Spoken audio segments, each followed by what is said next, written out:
Sorry about talking all the time. Please mute.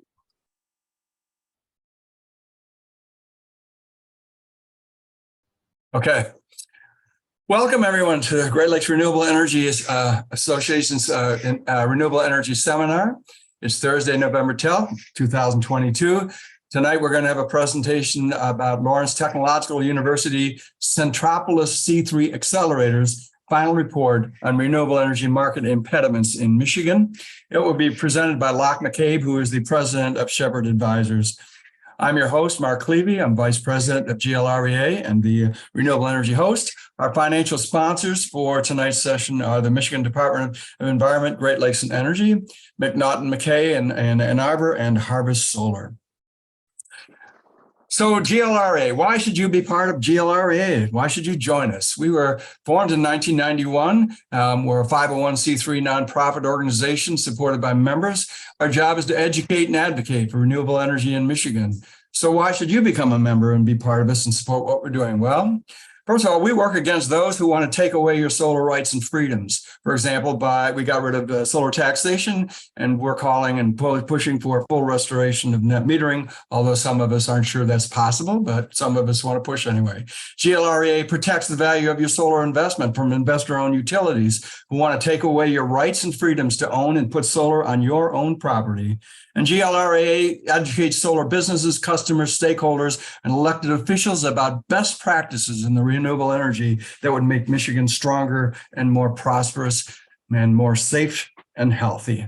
So you can join or renew your GLREA membership now by going to www.glrea.org. And you can also contact our esteemed Executive Director, John Freeman, at jfreeman13@compass.net. Our GLREA Zoom programs operate on every single Thursday. First Thursday of each month is an Ann Arbor Solar Stories, a series of case studies on solar installations in Ann Arbor. There are now up to 4 megawatts of solar that has been installed in Ann Arbor in under 3 years. Second Thursday is the Renewable Energy Seminar, hosted by myself. Third Thursday of the month is a Detroit Solar Stories, hosted by Diane Van Buren, who's also a member of GLREA's Board of Directors and president of Zachary and Associates. She does case studies on meritorious solar projects in Detroit. And then the fourth Thursday of each month, we do My Solar Stories, which are Michigan meritorious projects throughout the state, and also energy questions and answered, hosted by our esteemed Secretary, John Sarver. The GLREA Renewable Energy Seminar, we cover topics of interest to clean energy users and green energy users, renewable energy businesses, and advocates. Our seminars include content ranging from technology to business to public policy. Our Renewable Energy Seminar is a Zoom event, again, held on the second Thursday of every month from 7 to 8. Questions relating to and comments and suggestions should be directed to me at mclevey123@gmail.com. I ask that you please remember to mute yourself. Please hold all of your questions until the end of the presentation. You can raise your hand under reactions to ask a question, and the host, myself, will call on you. So as your host, I welcome you all to the November 2022 Renewable Energy Seminar. A healthy economy and a climate requires the robust creation, retention, expansion, and attraction of entrepreneurial and innovative ventures whose primary aim is to research, develop, and commercialize innovative, sustainable, and climate change risk mitigation related technology innovations, products, and processes like solar modules on your house. Since Governor Milliken's 1978 high-tech task force, Michigan has engaged in a series of initiatives designed to foster sustainable economic growth. 2022, Lawrence Technological University's Centrepolis C3 Accelerator received a grant to study and report on renewable energy market impediments in Michigan. They teamed with GLREA on this project. A key part of the study was to complete a critically important solar supply chain analysis for Michigan. Thus, it is my pleasure to welcome Loch McCabe, Shepherd Advisors, back to the Renewable Energy Seminar to tell us about the study and the findings in its final report and its implications for solar businesses, stakeholders, and citizens in Michigan. Loch, welcome. You're on. Oh, wonderful. Well, good evening, everyone. It's a pleasure to be here again. Thank you so much, Mark, for your warm introduction. And thanks also to John Freeman and John Sarver for the work that you all do to lead GLREA, working with me and the rest of the team on this research project that has wrapped up. And, you know, Mark, this evening is going to be even funner than the way you set it up, because what I'm going to be sharing with you all this evening are the recommendations that have come out of this year's worth of both qualitative and quantitative research, asking primarily the suppliers of solar systems to commercial and industrial companies in Michigan and beyond Michigan, you know, what are both the opportunities for and the impediments in the way of increasing the adoption of solar by commercial and industrial companies here in the state. And so I'm going to be sharing with you the recommendations that we're putting in front of Eagle for their consideration. And I want to do that in part because I also really want to hear from you all what you think and how do we make these recommendations even better, or at least how do we begin to prioritize these recommendations a little bit more. And we're running an experiment this evening. At least, John Sarver, I'm looking at you. Are we going to have our poll experience? Okay, we are going to experiment with Zoom polls later on, in which you all, if all goes well, will have an opportunity to weigh in to the different recommendations and tell us, and by extension, let us share with Eagle on your behalf, out of all of the ideas that we have, which one should rise to the top in terms of what they should be prioritizing to support the acceleration of solar by commercial and industrial companies here in Michigan. How does that sound? Yeah, thumbs up, pretty good. Let's get going. Okay, so what I'm going to do is share my screen. Let's see if this all works. Okay, you all are able to see that, I hope. And what I want to then also do is,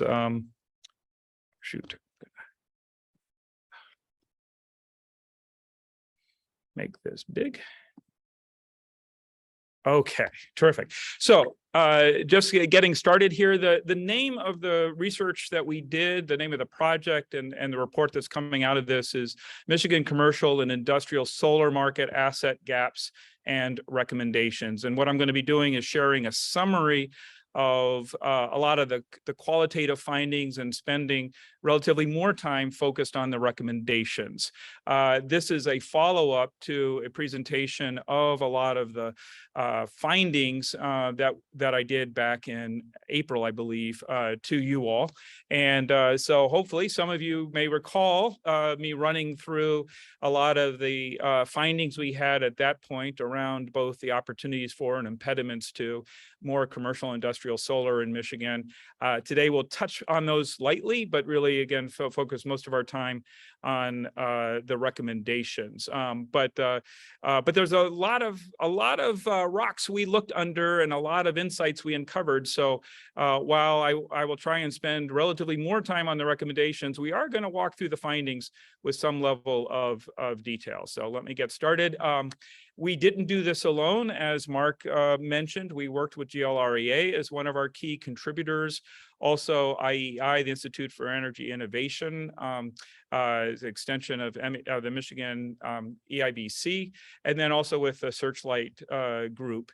And of course, we thanks very much to Eagle that funded this effort and is willing not only to take this study, but not put it on the shelf, actually begin to apply it to help the Eagle make better decisions about supporting the success of CNI, commercial and industrial solar in the state going forward. This is just simply an introduction that we have for the studies overall.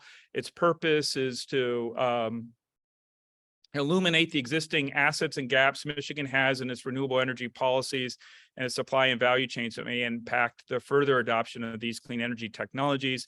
In particular, what we focused on was the commercial and industrial sector as it pertains to solar, geothermal, and wind. And in this case, I'm going to be focusing this evening on solar. And then, our purpose here is to provide information that's critically needed by Eagle to enable them to address policy, workforce development, and value chain gaps that are getting in the way of adoption of clean energy resources and solutions. And also, of course, we want to support the growth of manufacturing and the developing of projects and installation of projects here in the state. And just so we're all level set here, when I talk about commercial and industrial, that also includes large-scale residential, multi-residential, agriculture, institutional, and government. I should also just mention here, I'm zooming in from the Lansing Center in Lansing. I'm attending the MMA, Michigan Manufacturers Association Manufacturing Excellence Awards. And Centrepolis is a finalist for one of the awards, the Manufacturing Community Impact Award. And so, just to let you know that Centrepolis is getting broader recognition throughout the state in terms of the work that it does, both in clean technology, clean energy, and also Industry 4.0. The report outline that we're presenting to Eagle covers methodology, covers demand, supply and value chains, workforce, impacts and opportunities for growth, and then our set of recommendations. One of the things that may be of interest to some of you, though I won't be going through it this evening, is we also looked at opportunities for diversity, equity, and inclusion in the Michigan solar market, and actually by extension also geothermal and wind. And maybe at some point that would be another topic to dive into a little bit more. It's certainly something that the state is interested in. But tonight we're going to be focused on demand, supply, workforce, and growth. The methodology we used, we really gathered information through 4 different channels. One is our own independent research and the inputs from our project partners like GLREA. We also did qualitative interviews with a dozen solar industry leaders and suppliers, many of whom are GLREA members. We did an online survey that had 24 solar suppliers respond to. That was over the summer. And then also in the summer, during June, in particular on June 21st, we held a CNI solar energy convening at Lawrence Tech, in which more than 40 CNI solar leaders, suppliers, and buyers attended. And altogether, we had almost 50 companies participate directly to the learnings and ultimately the findings of this report. And you may recognize many of these companies, and indeed, hopefully, a number of you are looking at this company list and saying, hey, I'm glad we helped make this happen. So let me first of all talk about demand. And these are things that I think many of you are at this point well attuned to when we're talking about commercial and industrial demand for solar in Michigan. It's modest and it's growing. And, we're finding more and more commercial and industrial companies asking about solar, starting to lean into that. And at the same time, the penetration of CNI solar in the CNI space is very, very small. And so it is, as we look at this, we see, wow, there's growing interest, there's lots of potential, and we're starting from a very small base. Why are CNI companies asking about solar? Primarily because they want to control their energy costs. And they want to increase their certainty of what their energy expenses are going to be over the longer term. In some cases, they also want to build in redundancy, particularly if they are more vulnerable to blackouts. And overall, they're looking at, in particular, rising energy costs in Michigan and saying, hey, solar is becoming more affordable. We want to get on the right side of the both the carbon equation, but even more so the cost equation here. And then finally, particularly the larger companies, they're starting to get more demands from both customers and shareholders about what are you doing? what are you doing to green up your energy supply? So as we look at the CNI space, demand is only going to be going up, and Michigan really is pretty well positioned for this.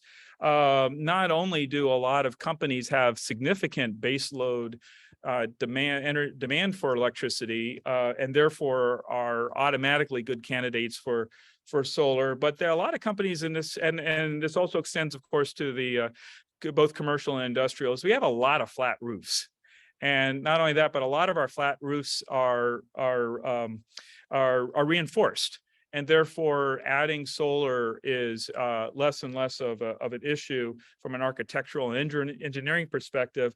And then, as we look at, in particular, the expansion of electric vehicles in Michigan and the push towards electrification more broadly, we're going. Michigan is again well positioned to connect the dots when it comes to clean energy in general, and building solar very much into that mix.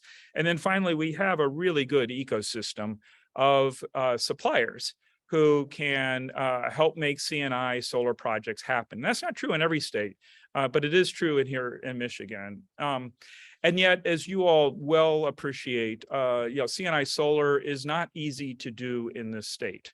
First of all, companies in Michigan have pretty limited options for CNI solar. Basically, if DTE or our consumers is your supplier, you can join their essentially clean energy programs like DTE's Green Current programs, which essentially supplies you with a renewable energy credit for your quote solar energy. But as you all know, it's not your solar energy, it's solar energy that is created at a DTE or consumer's facility, which you essentially have a tag on and can count it towards goals. But as you know, it's not really your electricity, and it's not really necessarily greening your actual supply.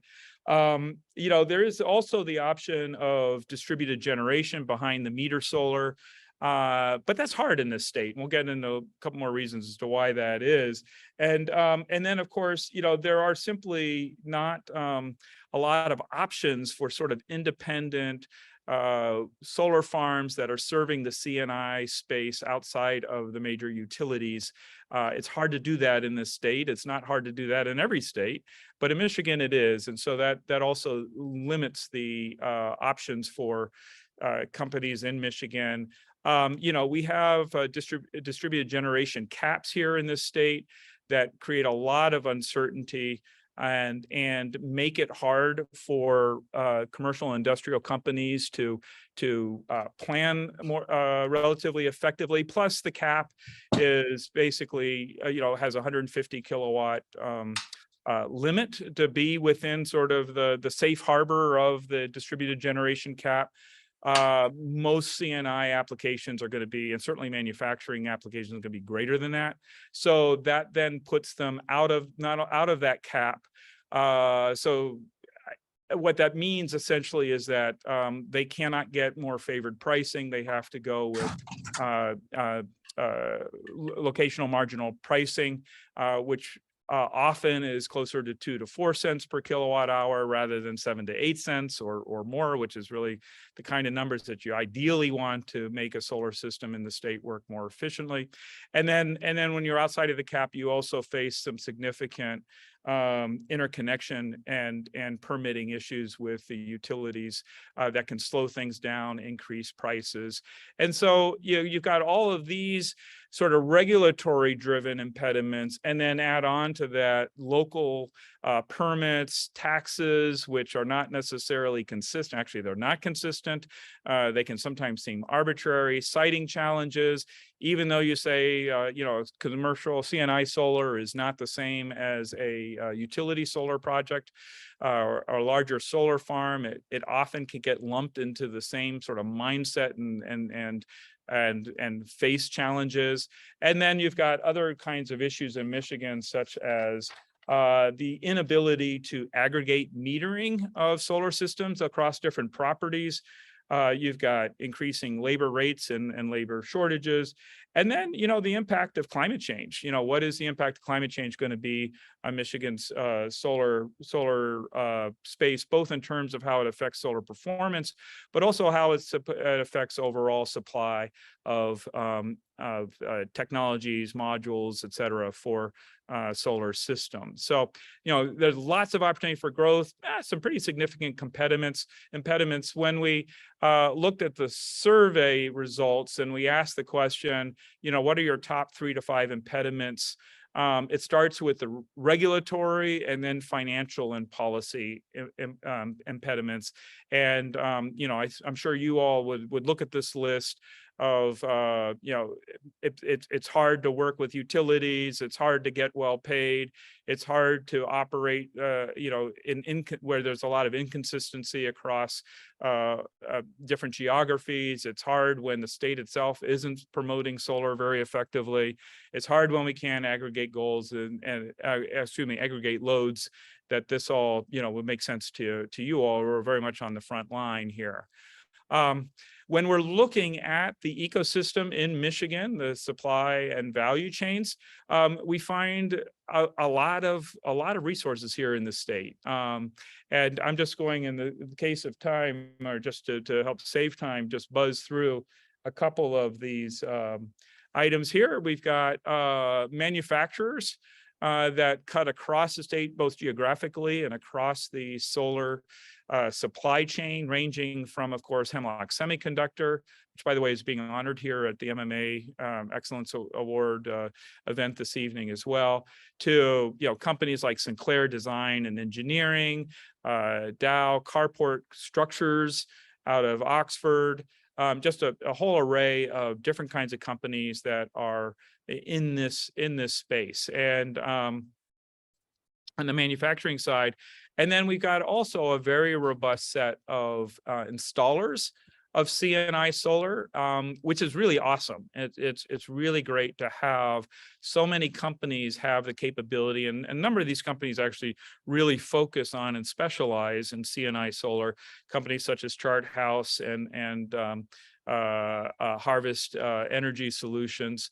And this provides the kind of what's the right word? We have the team that is well positioned to significantly increase CNI solar in Michigan here in the years to come. We just have to reduce the impediments to help make that happen. We also have a very robust set of engineering, construction, contractors, and finance organizations in the state that are actively working in the solar space, either in Michigan or outside of Michigan, and again are well poised to help make significant growth in the CNI solar space happen. And at the same time, there are very real challenges on the supply and value chain side to making CNI solar happen today. There's lack of key inputs like panels, inverters, and batteries, and their cost for panels, shipping, labor, and then of course the overall supply and demand imbalances that are pushing out lead times. And then you add in various levels of state and local tariffs, restrictions, regulations. This all just simply makes it harder to do business successfully in the CNI space here in the state as of where we sit right now. And your peers, your solar suppliers, have a bunch of suggestions related to where the state can begin to lean in more to improve the opportunities on the supply chain side for CNI solar, including financial incentives, boosting demand, and then getting more in-state manufacturing capacity. And then a couple other suggestions as well, but in the interest of time, I'm just going to keep pushing forward. One of the main issues that came up as we talked about impediments was workforce. Where are the folks going to come from to both do the design, but especially the installation of CNI solar projects? And what we wanted to do was just dig into this a little bit more. A couple questions we asked on the survey when hiring: how important are relevant certificates and degrees? And, roughly only about 30% said certificates and degrees were not important. So this is a workforce where having some level of training is actually very, very helpful, if not, increasingly important. Yet, how aware are you of Michigan-based education and training sources?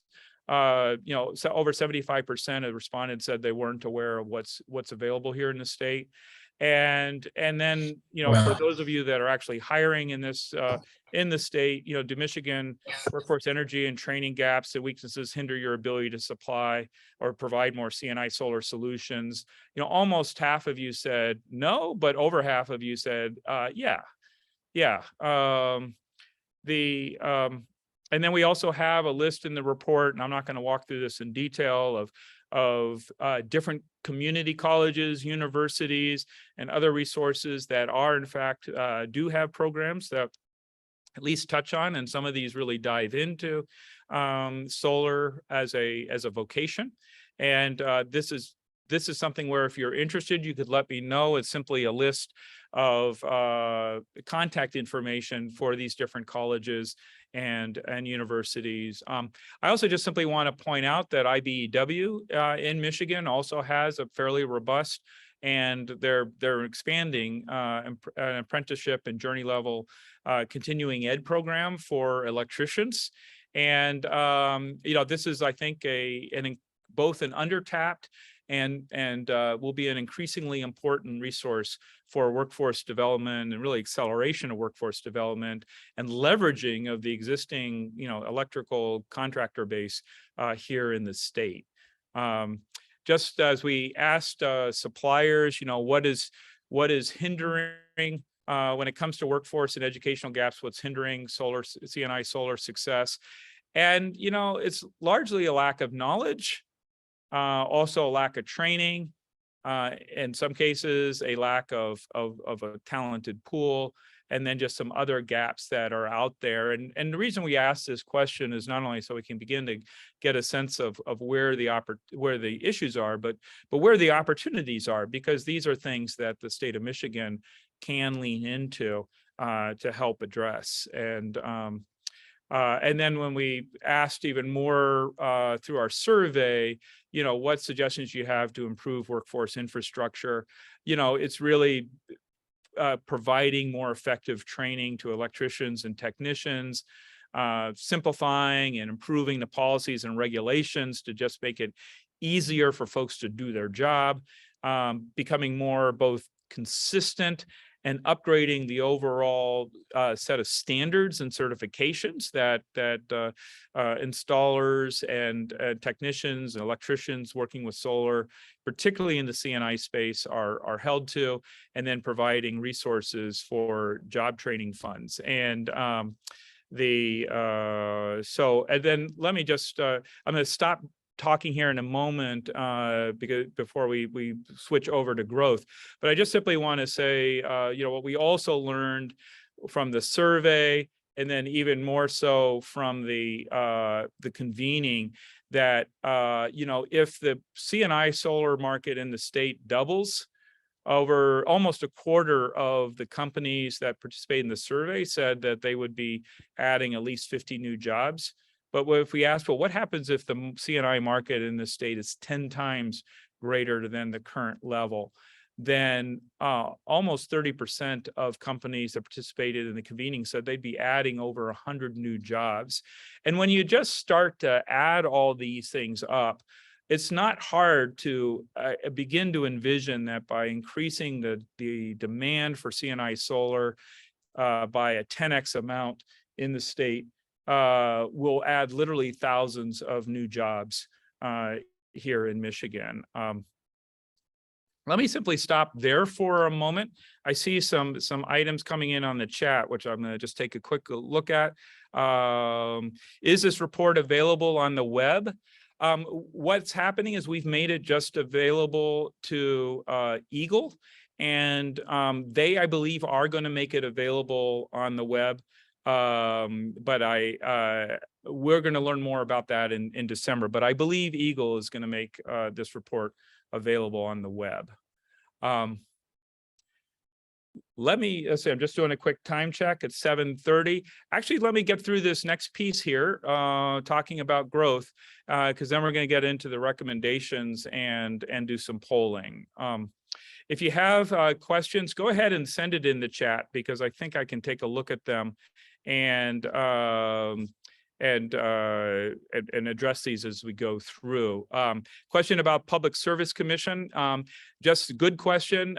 Part of our conversation with Eagle is how do they want to take this information to other key players in the state? But as we dive more into what information we have, when we look at growth, we wanted to focus secondly on growth paths, but we also wanted to focus on the threats of what happens if the C&I solar space in Michigan doesn't grow, or it really lags other states. And there's just a couple key important takeaways here. There is a definite penalty to being slow in C&I solar adoption here in the state. The first real penalty is all it's going to do is increase the stress on Michigan's electrical grid. We have as you guys know, when you put solar, particularly behind the meter, it reduces the stress on local grids. And, as we're looking at electrification writ large and all of its various forms, that is going to be leading to increased stress on the grid, both distribution and transmission. And C&I solar helps address both of those. As to the degree that C&I solar slows down, that is just going to increase the overall requirements for additional initial electrical generation from more centralized sources. So that's going to push higher electric rates. It's going to significantly reduce the ability of the state to actually meet its decarbonization goals if we really don't get the C&I solar piece of the puzzle in gear.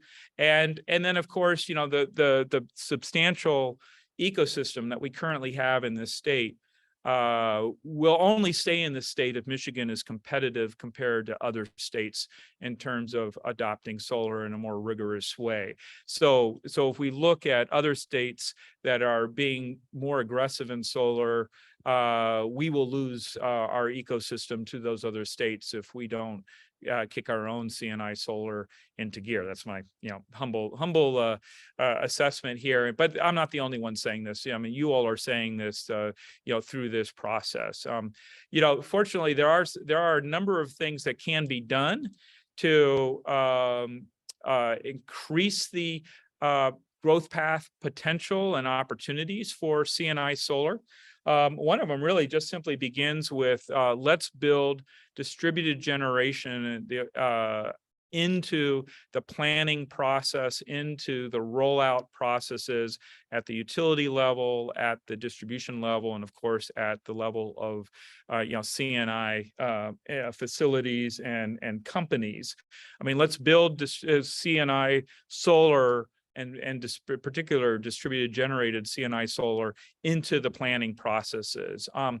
It seems pretty clear that we have to figure out a way to align utility and solar development interests in the state for the C&I sector to really pop. And I'll phrase that positively. When we figure out how to align utility and solar development interests, then really the opportunities for C&I solar are going to expand very rapidly. And then, of course, in order to make this all happen more readily and more with greater certainty, having the policies and processes that just simply make Michigan a more solar friendly state is pretty crucial. And along with that, taking the steps that improve both the financing and the business models, both for those C&I companies that are adopting solar and of course for the supply chain that is providing solar. And when we asked suppliers their priorities, we looked at, what is the single biggest kind of issue in terms of supply chain needs right now? What are their suggestions and what important policy changes? We learned that the biggest issue here is better policy. This came out of the solar convening, followed by finding qualified employees and then getting customers. These are the biggest needs to pop C&I solar success for companies in this space. And then when we did the solar supplier survey and we said, what are your top suggestions to boost the C&I solar market?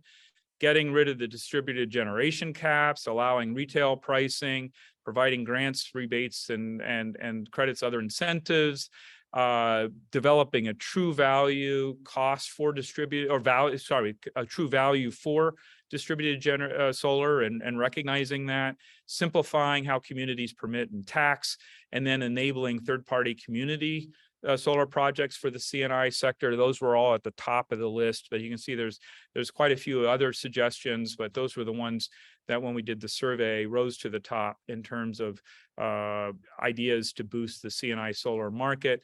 When we did the solar convening, we saw very similar responses: remove the cap, come up with better microgrid legislation, do true net metering, allow meter aggregation, and make the state building codes more solar friendly. Those were the ones that rose to the top. And as you can tell, these are really the same kinds of issues, just expressed a little differently.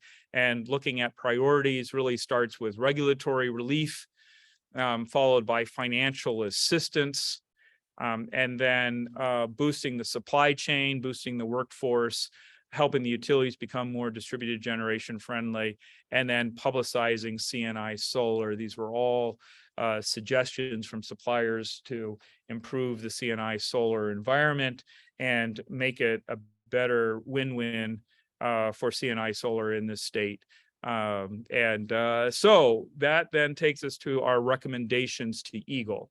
And I'm going to walk through this in a little bit more detail, and we're going to try and do the a polling. But actually, before I do this polling, I need to ask John. Hey, John, if you can, would you go ahead and issue poll number 1? I'm actually going to move back here, see if this works here. Okay, poll number 1. You see here, of all the potential incentives to increase C&I solar adoption, select the 3 initiatives you would most like to see the state prioritize: regulatory relief, financial assistance, boost the supply chain, boost the workforce, help utilities become more DG friendly, or publicize C&I solar successes. I'm going to give you each about 30 seconds. Pick your top 3, and then we'll be able to report out the results. Hopefully you all can just do this. Click your top 3, hit submit.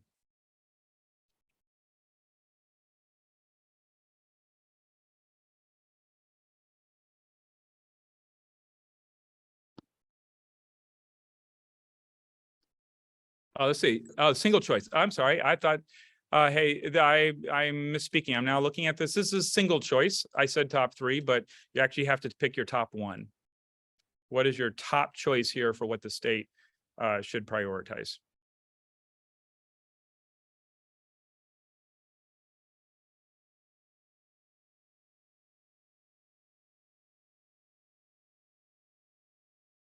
I had already sent mine in, so, Okay. and I Terrific. don't see, So, see- I'm just give everyone about 10 more seconds, and then John, I'm going to ask you to close the poll and report the results.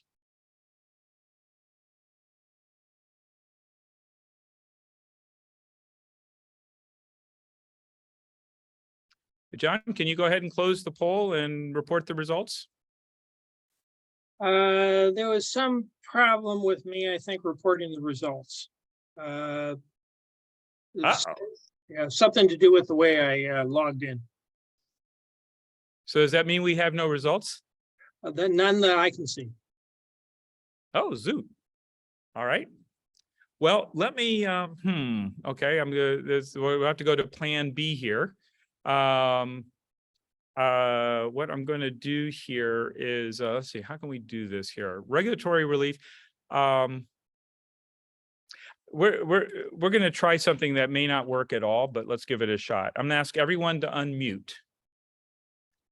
And then what I'm going to ask here is when it comes to, I'm going to go through regulatory relief, financial assistance, boost supply chain, boost workforce, help utilities become more distributed generation friendly, or publicize CNI solar successes.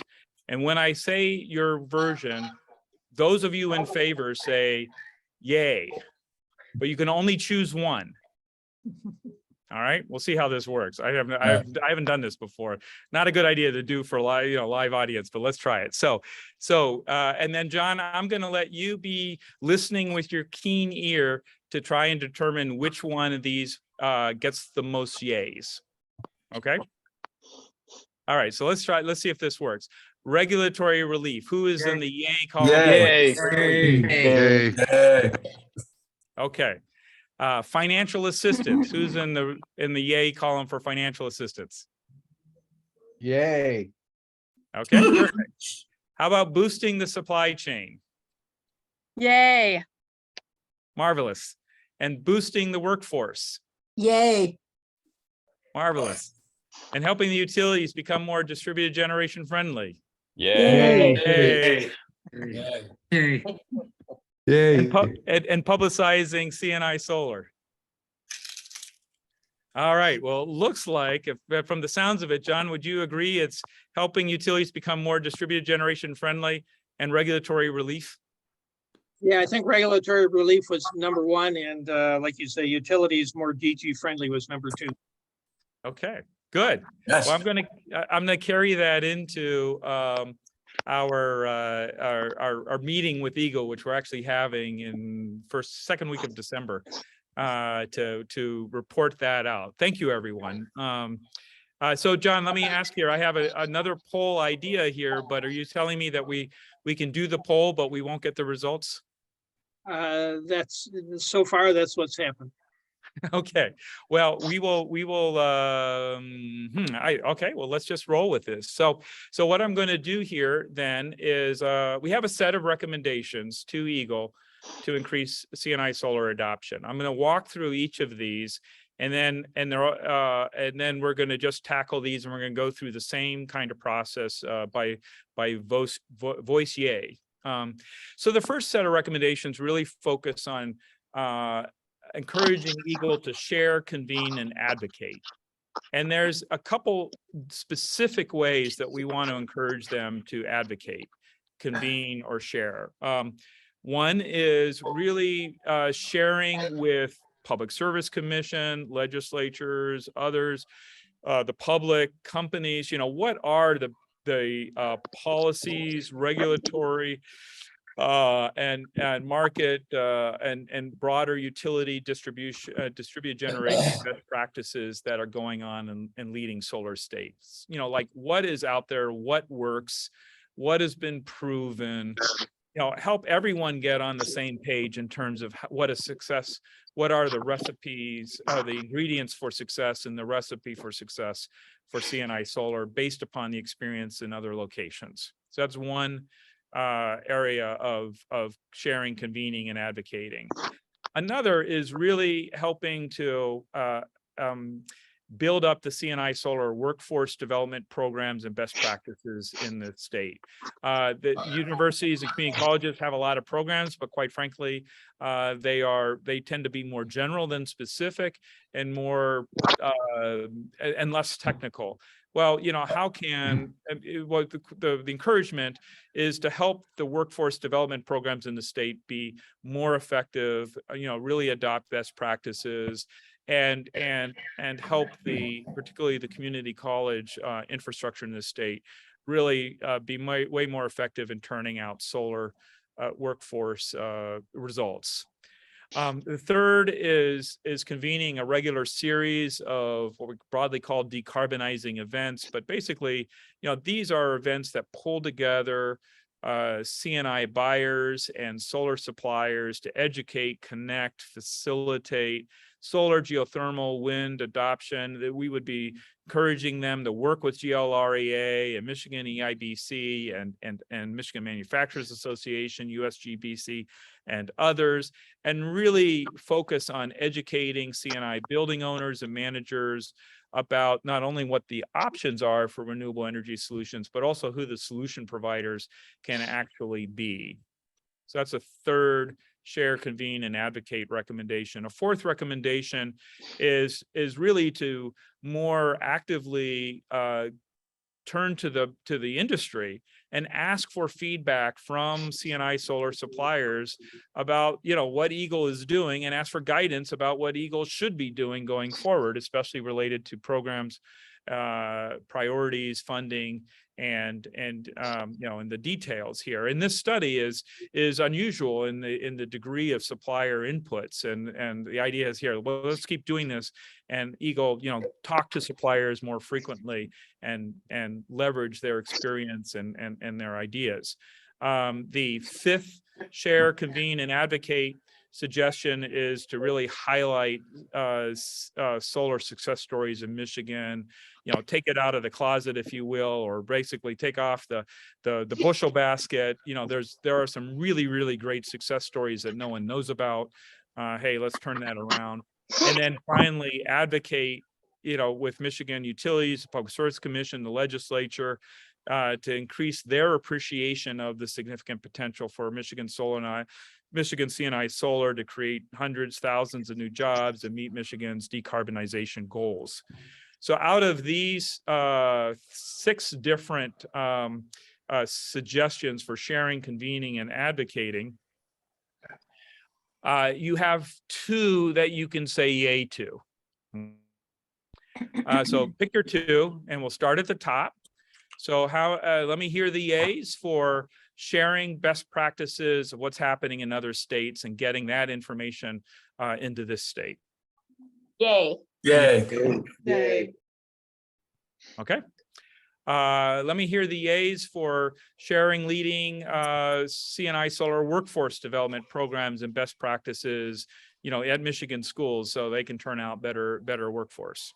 Yay. Okay. How about convening regular series of events that put C&I buyers and suppliers together to educate, connect, and facilitate adoption? Yay. Yay. Okay. How about seeking supplier feedback and guidance for Eagle's priorities, fundings, and programs? Yay. Yay. Okay. How about highlighting solar success, C&I solar success stories in Michigan? Yay. Yes. Okay. And how about advocating, for C&I solar with Michigan utilities, Public Service Commission, the legislators, so they can more effectively appreciate the potential of C&I solar? Yes. Okay. Hey, John, relying on your auditory perceptions here, which would you say are the top 2 recommendations of the team here? I would think the advocacy one was the top, which is the last one, and the number 2 one, I think, was the workforce one. Okay, awesome. All right, well, terrific. And John, hopefully you have your 3, 4, and 5 as well, so that we can carry the whole panel forward. But thank you, everyone. So that's the first set of recommendations. The second set of recommendations are to help ease financing. And there are 4 specific ideas here. One is to review and share solar market financing best practices that are in place in other leading states, but aren't necessarily in place here in Michigan, but bring what works elsewhere to our state. The second idea is to facilitate and expand funding options for C&I firms to purchase solar. So obviously, as you all know, we have a lot of money coming our way. So really helping C&I firms figure out how to think about and say yes to and access those financing resources. Provide financial incentives for projects to utilize Michigan content and suppliers. So use financing to tilt the field more towards Michigan companies. Essentially Michigan C&I companies buying from Michigan solar suppliers. And then the fourth is increasing financial incentives and projects to serve underserved, distressed, and rural communities here in the state. And really, put resources into parts of the state that usually are left behind when it comes to a variety of things, including clean energy. Let me hear the yays. I'm going to ask you to pick two here. So of these, think about which two you want to put your yays to, and we'll start at the top. Reviewing and sharing solar market best practices from leading states. Let me hear the yays. Yay. Okay. How about improving the ability to facilitate and expand options and access to funds for C&I firms so that they can actually more effectively purchase solar solutions? Yay. Yay. Okay. How about increasing financial incentives for projects utilizing Michigan content and suppliers? Yay. And how about increasing incentives for projects in underserved, distressed, or rural communities? Yay. Yay. Okay, John, your auditory ear, what I did you think- hear? I think the last two were the highest. Yeah, I think so approval too. rating. Yeah. Awesome. Michigan content and incentives for underserved, distressed rural communities. I think those two were kind of equal. Yeah, excellent. All right. And then sort of 1, 2, 3, fourth set of recommendations really focused on integrating C&I solar into the My Clean Healthy Plan and relevant state office directives. It's telling to me that the My Healthy Climate Plan really doesn't mention C&I solar at all, which is somewhat astonishing, but true. So recommendations here.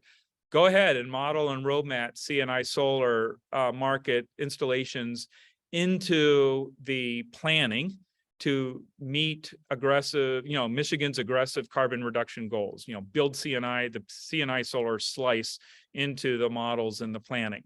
It's the first suggestion. The second recommendation is to convene additional solar industry surveys and forums to update the recommendations and basically provide not only EGLE, but other state agencies and organizations with more real-time information about what will work better to accelerate C&I solar in the state, and do that on a regular basis. Do that on a regular basis and use that to accelerate effective planning at the state level. And then the third is to assess the opportunities to ramp up new solar manufacturing in Michigan, particularly with panels and inverters. Again, the whole sort of build up the supply chain is not built into the My Healthy Climate Plan. Seems sort of silly, but it's true. So the third suggested is, well, let's fix that and build in planning to ramp up solar manufacturing in Michigan. Yes. So of these, you get to choose one. Which is your top one that you would encourage the EGLE to lean in on? Is it model and roadmap C&I solar installations into achieving the carbon reduction goals for the state of Michigan? How many were? Let me hear the yeas. Yay. Okay. Is it the convene solar industry surveys and forums to update the plan effectively using real-time information from those on the ground? Yay. Okay. Is it assessing opportunities to ramp up new solar manufacturing in Michigan? Get this stuff made here. Yay. Okay. Okay, John, what did you hear? Actually, I think the first one, modeling and the road mapping, was the top, and then the second one was ramping up the solar manufacturing. Yeah, that's what I heard as well. Okay.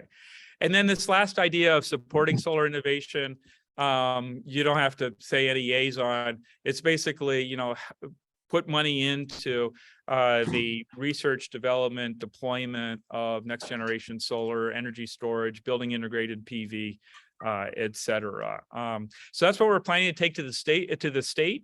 Really, really appreciate your guidance and prioritization.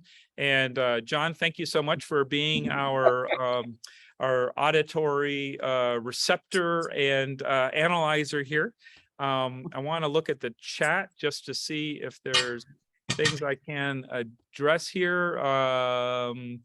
Let me just simply stop here. I'm not seeing things here to address specifically. So let's see. Now there's Bruce. I see that you've put in some things in terms of not enough EPC shops, and the gaps. I mean the curves that DTE is put and CMS, their IRP planning for natural gas, basically is geared towards gas and overestimates the cost and underestimates the potential for solar. I know that's something that the Michigan EIBC is really focused on changing. What I'm going to do here, let's see, I see one more message. Let me do this here. Hey, Bruce, go ahead and send me an email. It would be great to reconnect. Let me go ahead. I'm going to stop sharing and covered a lot of ground here in the last hour. Again, really appreciate all the yays. And I probably should have given you some opportunities to do some nays too, but we're really focused on the positive at this point. And any other questions or comments? And John Freeman, if you want to weigh in on this, because you've seen this progress over the last year. You've heard from your members here. What comes up? Well, for I you? just And want to say we do one have some thing. hands up too for questions, whatnot. But please, John, what's coming up for you? I just want to say one thing, that because of the election results yesterday or on Tuesday, that we really have an opportunity to move a lot of these recommendations that require legislative action.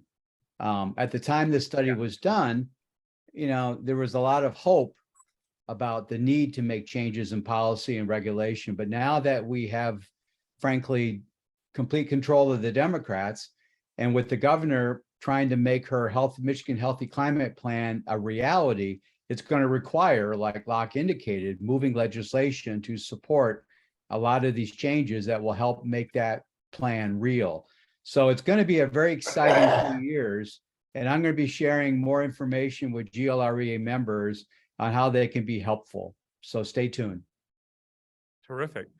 Yeah, I would just add that, how to put it, if we did this study a year from now, I think in many ways there would be a lot of similarities, but there'd also be some important changes and reflective of the new resources and the new opportunities that are coming our way. And so I'm actually going to, one of our other recommendations to Eagle is keep doing this.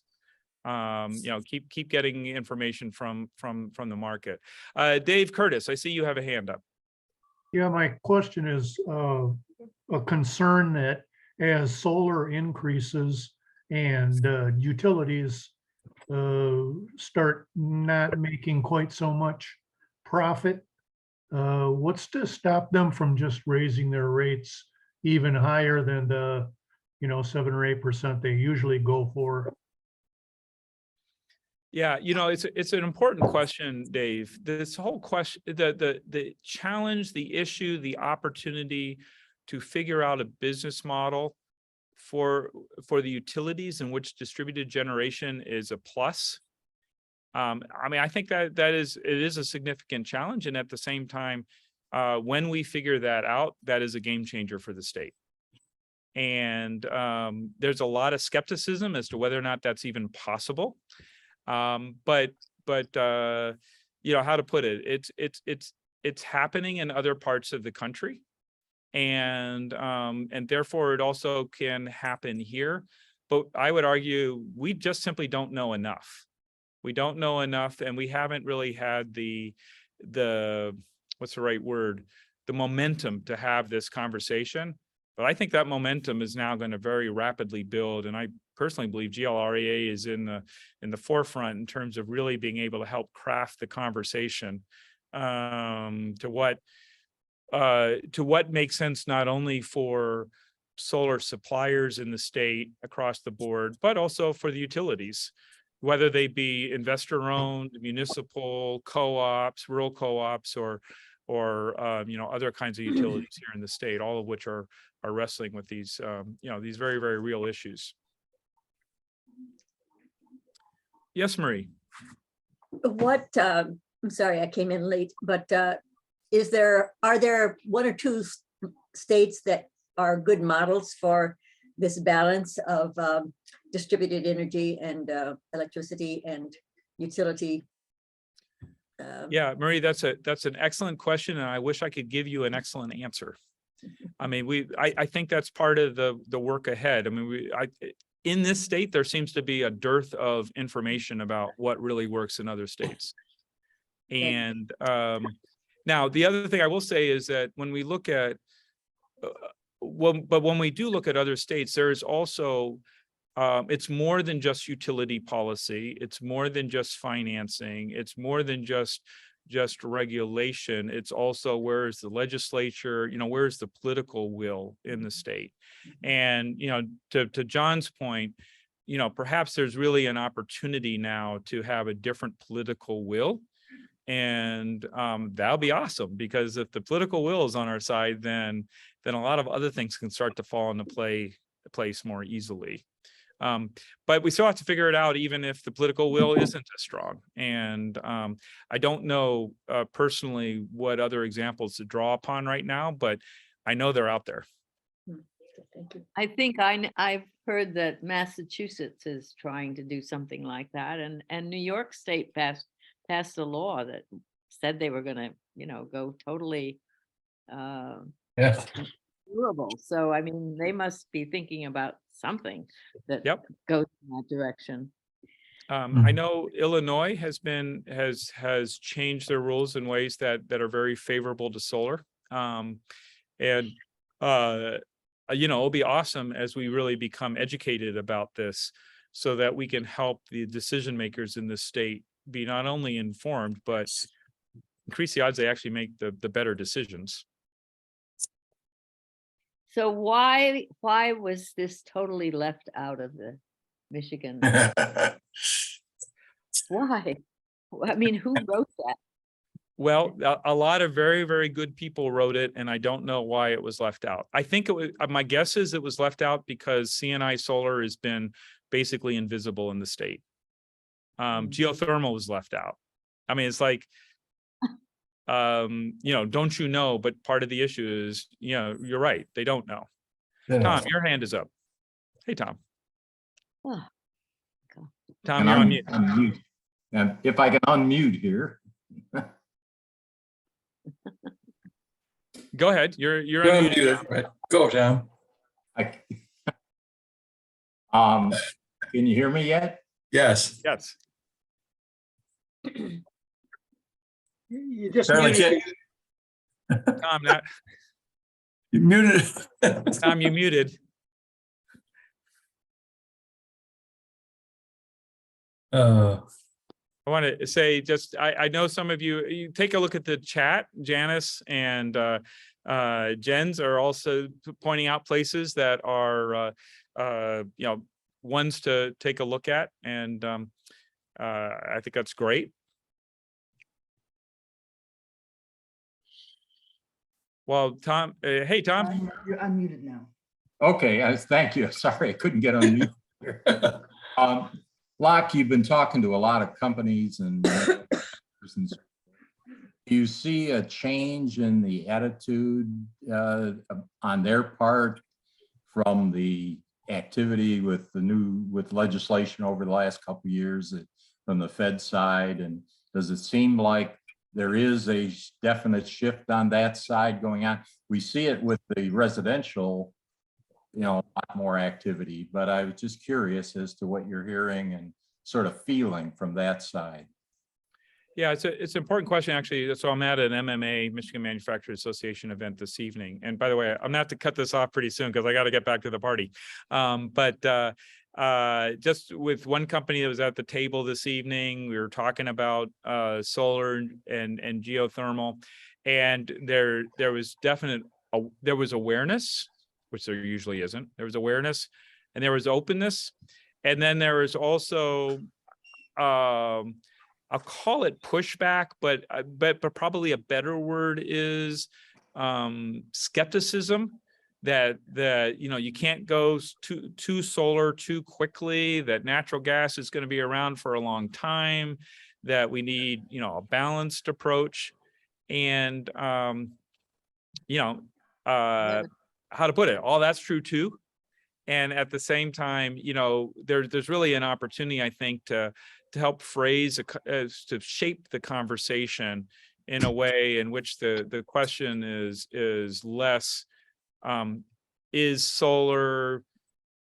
clean energy going to become the dominant paradigm in the future, and make it less around is it, and more around how quickly that can happen, and do you want to be part of the front end of that? And so I think there is a growing awareness, there's a growing openness, and also a growing and a very real reluctance or hesitancy, which I personally think groups like GLREA can help really shape the conversation. John, and you may or may not know John Welsh, the executive director of MMA, but it might be an interesting conversation to have, because if we sort of look at the manufacturing sector in particular, there's a lot of resources that are coming down the road to decarbonize. Okay, how can we phrase that as a win-win for everyone? And yes, by the way, they're still going to be consuming natural gas. They're still going to need electricity when the sun isn't shining and the wind isn't blowing. We still have to cover the basics here. But at the same time, how can we really begin to think through and shape the conversation around a transition, and doing this all very successfly? And I think especially with the political wins, there's the opportunity to say, and by the way, we can get you even more help to make this more likely a reality sooner rather than later. Locke, this is John. Yeah, John. We have a speaker at our annual meeting on Saturday, December 3rd. That's Professor Mark Jacobson from Stanford University. And what's interesting about Professor Jacobson is that he has formulated a plan for every single state in this country to transition, how they can transition from fossil fuels to renewables. And he's been updating it over the last several years as changes have occurred. So I think he will be able to lay out a blueprint on how, in fact, Michigan can do it in a way that doesn't involve, I don't think, an increase in natural gas. But so that will be something that I would encourage everybody to sign up and to attend on December 3rd, the year-in-year begin meeting for GLREA. I send out emails about it, and people can register on the website and buy a ticket. So I would encourage everybody to do so that hasn't already. And where's that meeting going to be, John? That's going to be on Zoom. Okay. All right. One more year on Zoom because of COVID. The next year we'll probably do it again in person. But this way everybody can be a part of the meeting from their living rooms or their bedrooms, and you don't have to park or drive far, and it's easy. Okay, great. Just out of curiosity, is that plan, how aggressive in that plan is the CNI solar side? I don't know specifically, Locke, but I think that he perfectly is aware that for that transition to occur, it has to happen more than just the residential sector. Yeah. I think it's very clear that it's got to happen in the commercial industrial space. It's got to happen with electric vehicles. It's got to happen with electric heat for buildings as well. Okay, perfect.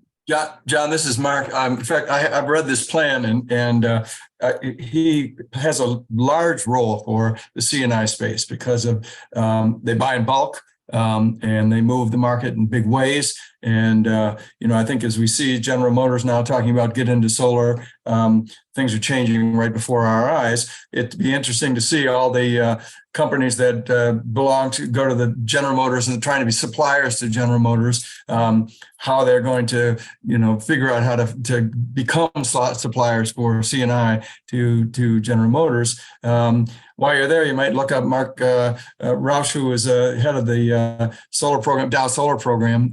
Michigan Manufacturers Association gave him an award a couple of years ago for a leading businessman. So they should look to their own ranks, because there are people there who are leading the worldwide charge in solar, even if they don't know it, even if the MMA members don't know it. So, All right.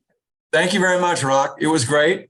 As always, yes, we're going to have you come back. So let's hear what Eagle has to say about your report, how they take it, what they think their ideas, what we need to do next, and come back and tell us all about it.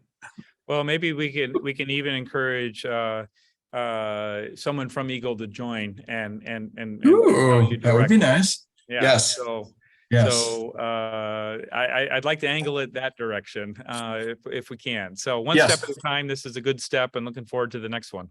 Right. And I know you said you know some really good CNI success stories. Please tell John Sarver about those so we can showcase them on the Solar Stories, because they absolutely should be showcased, and we will. Okay. John, you and I can talk. Happy to.